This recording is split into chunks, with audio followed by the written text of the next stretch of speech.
आज आपण पाहणार आहोत अगदी हॉटेलसारखा काजू मसाला कसा बनवायचा. यासाठी लागणारे वाटण आपण बनवून घेऊया.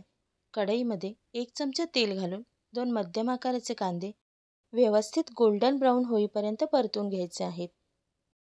2-3 मिनिटांनी यामध्ये आपण एक मोठ्या आकाराचा टोमॅटो आणि 5-6 सोललेल्या लसणाच्या पाकळ्या यामध्ये घालून त्याही व्यवस्थित परतून घेऊया.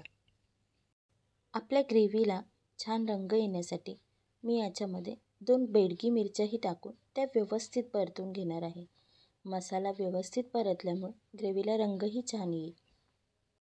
5-6 मिनिटांनी माझं कांदा आणि टोमॅटो छान परतून झालेले आहे. आता यामध्ये मी 7-8 काजू ॲड करून घेतलेले आहे. यालाही आपल्याला थोडा वेळ परतून घ्यायचे आहे. वाटणामध्ये काजू ॲड केल्यामुळे ग्रेव्ही थिक बनते आणि त्याला टेस्ट छान येते.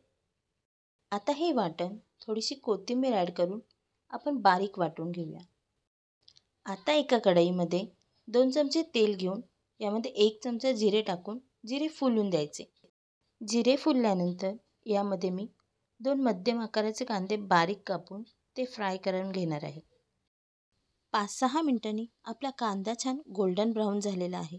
यामध्ये आपण बनवलेले वाटण घालून ते छान तेल सुटेपर्यंत परतून घ्यायचे आहे. हे मसाले परतताना गॅस आपल्याला लो टू मीडियम फ्लेमवरच राहून द्यायचा आहे. वाटण परतेपर्यंत मी यात जाणारे मसाले तुम्हाला दाखवून देते.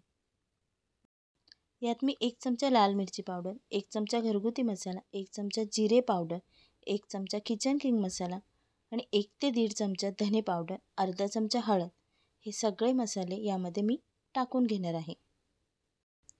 हेही मसाले आपल्याला व्यवस्थित बारीक गॅसवर परतून घ्यायचे आहेत. मसाल्याला आपला तेल सुटू लागले आहे. याचा अर्थ आपला मसाला व्यवस्थित परतलेला आहे. आता यामध्ये मी काजू घालून घेतलेले आहे. हे 1 कप ओले काजू आहेत. काजू थोडे परतल्यावर यामध्ये मी 1 ग्लास गरम पाणी घालणार आहे. गरम पाण्यामुळे ग्रेव्हीला छान रंग येतो. तुमच्या आवडीप्रमाणे ग्रेव्हीची कन्सिस्टन्सी तुम्ही ठेवू शकता. त्याप्रमाणे तुम्हाला पाणी कमी जास्त करता येईल. शेवटी यामध्ये चवीप्रमाणे मीठ घालून घ्यायचं आहे.